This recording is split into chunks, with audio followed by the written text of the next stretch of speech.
Okay, media మిత్రులందరికీ స్వాగతం అండి. ఈ రోజు ముఖ్యాంశాల్లో భాగంగా ఈ రోజు టాపిక్ ని మహారాష్ట్రలో టీసీఎస్ కంపెనీలో టీమ్ లీడర్స్ ముస్లిమ్స్ అబ్బాయిలు హిందూ అమ్మాయిలు టార్గెట్ చేసి బీఫ్ తినమని తినమని కొంచెం ఫోర్స్ చేస్తున్నారు. ప్రెసెంట్ ట్రెండింగ్ లో నేను ఇది విన్నాను. దీనికోసం నేను కూడా ట్వీట్లు చేశాము, చాలా రీట్వీట్లు చేశాం. ఎందుకంటే నేను ఒకటే మాట అంటానండి, గుర్తుపెట్టుకోండి, రతన్ టాటా గారు ఇప్పుడు బతుకుంటే ఇవన్నీ జరుగుతాయా అని ఒకటే క్వశ్చన్ మార్క్, ఏం లేదు.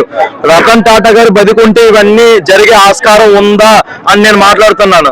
అతను ఉన్నారంటే ఒక చిటిక కూడా వేయక్కర్లేదు, జస్ట్ ఇలా ఆ ఏరియాకి వైపు కన్ను ఎత్తితే చాలు అవన్నీ ఆగిపోతాయి. బట్ ఇలాంటి ఉద్దేశం ఒక హిందూ ఒక మతాల పరంగా ఇలా చేయడం వల్ల చాలా కాంట్రవర్సీస్ వస్తాయి, దాని తర్వాత చాలా నష్టాలు జరిగే కారణాలు ఉంటాయి.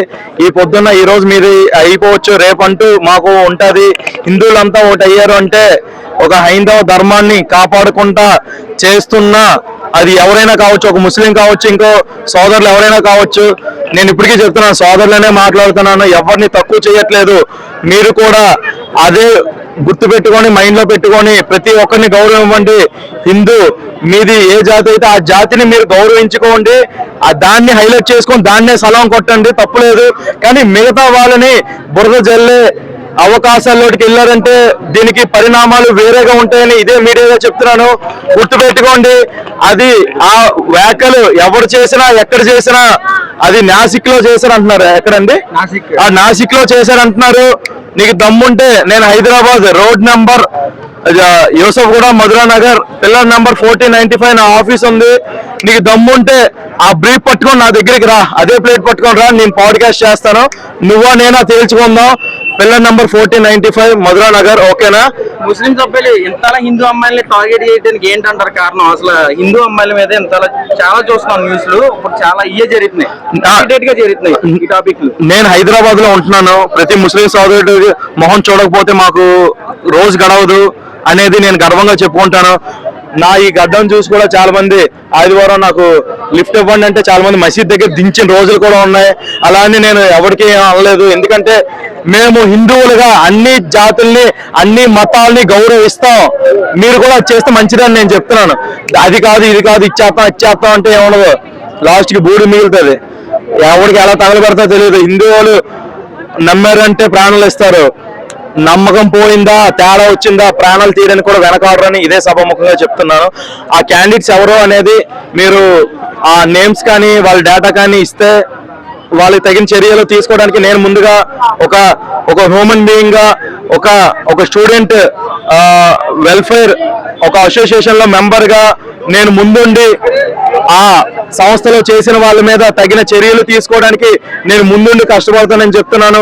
దీని మీద ఈ అంశం ఇక్కడితో ఆగిపోలేదు, ఇప్పుడే మొదలైంది. ఇలాంటి విషయం ఇంకోసారి బయటికి రావాలన్నా ఎవరైనా చేయాలని ఆలోచన మైండ్ లో ఉంచినా అప్పుడే వాడికి మైండ్ కాదు, వాడి ప్రపంచం అప్పుడే ఆగిపోతుంది. ఇది ఇప్పుడే కాదు, రిపీటెడ్ గా జరుగుతుంది. ఇలాంటి మనం వింటున్నాం, జిహాద్ అని వింటున్నాం, ముస్లింలు చేసే అల్లర్లు వింటున్నాం కానీ ఎప్పుడు యాక్షన్ తీసుకోలేదు. తీసుకుంటే ఎలా ఉంటుందో చూపిస్తాం. అది చూసేయడానికి మీకు దమ్ముందా అని నేను అడుగుతున్నాను. మీకు దమ్ము ఉంది అంటే పిల్లర్ నెంబర్ 1495 వచ్చి రండి, చూపిస్తాం. మేము గౌరవం ఇచ్చేది తీసుకోండి, ఇచ్చి పుచ్చుకుందాం, ఇద్దరం బాగుపడతాం, అంతవరకే. అలాగే పంజాగుట్లో కేసు రిజిస్టర్ అయింది, ముస్లింస్ లవ్ జిహాద్ అని చెప్పి ఇద్దరు అన్నదమ్ములు ఒక 4 అమ్మాయిని టార్గెట్ చేసి సేమ్ ఇలాగే. దాని మీద మీ ఒపీనియన్? హైదరాబాద్ లోనే జరిగింది రీసెంట్ గా.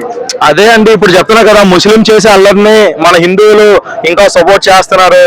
బాయ్ అంటే ఈడేమో సంబంధం లేకుండా ఆడిని బాయ్ అంటాడు, ఆడేమో చూసి చూడటం వెళ్ళిపోతాడు. అంటే మన గౌరవమే మనకి ఈ రోజు దెబ్బతీస్తుంది అనేసి మనం పంజాగుట్లో చూసిన విషయాల్లో భాగంగా మనం చూస్తున్నాం. ఇదే కాదు, ఇలాంటివి ఎన్నో జరుగుతున్నాయి. కానీ మీడియా బయటకు వచ్చి క్వశ్చన్లు అడుగుతుంది కానీ రెస్పాన్స్ ఇవ్వట్లేదు. అంటే ఒక ముస్లిం సోదరులకి మేము సలాం చేసి ఒక బ్రదర్ గా మేము బాయ్ అని పిలుచుకుంటాం. బాయ్ అంటే హిందీలో ఒక సోదరుడు అనే అర్థం. ఆ సోదర భావాన్ని వాళ్ళు తీసుకోవట్లేదు. నేను ఇప్పటికీ అంటాను, ఎంత జరిగినా మేము సోదరులానే చూస్తాం, మీరు కూడా అలానే చూడండి. అంటే ఒక 100 మంది ముస్లింల్లో ఒకడు ఎదవైతే అందరినీ తప్పు పట్టకూడదు కాబట్టి నేను గౌరవం ఇంకా ఇస్తూనే ఉన్నాను. బట్ ముస్లింలు కూడా దీన్ని అనుగుణంగా ఎదురు తిరిగారు అని కూడా నేను ఇదే సభాముఖంగా తెలియజేస్తున్నాను. పంజాగుట్లో జరిగిన దానికి ముస్లింలు కూడా కొంతమంది బయటకు వచ్చి మా దాంట్లో ఇలాంటివి చేస్తున్నారని మాకు కూడా తెలియదు, ఇలాంటివి మా దగ్గర జరిగితే మేమే బహిష్కరిస్తామని కూడా అన్నారు. ఇది మీరు విన్నారో లేదో, మీ వరకు వచ్చిందో లేదో తెలియదు. మా వరకు మేము అమీర్పేటలో ఉంటున్నాం, పంజాగుట్ట పక్కనే కాబట్టి మేము బయట చర్చల్లో భాగంగా మన కృష్ణకాంత్ భారత్ దగ్గర చాలా మంది వచ్చేటప్పుడు చాలా మంది కలుస్తారు, మాట్లాడతారు. అదే మాటల్లో నేను తెలుసుకునే అంశాలు ఇవి. Okay okay, thank you.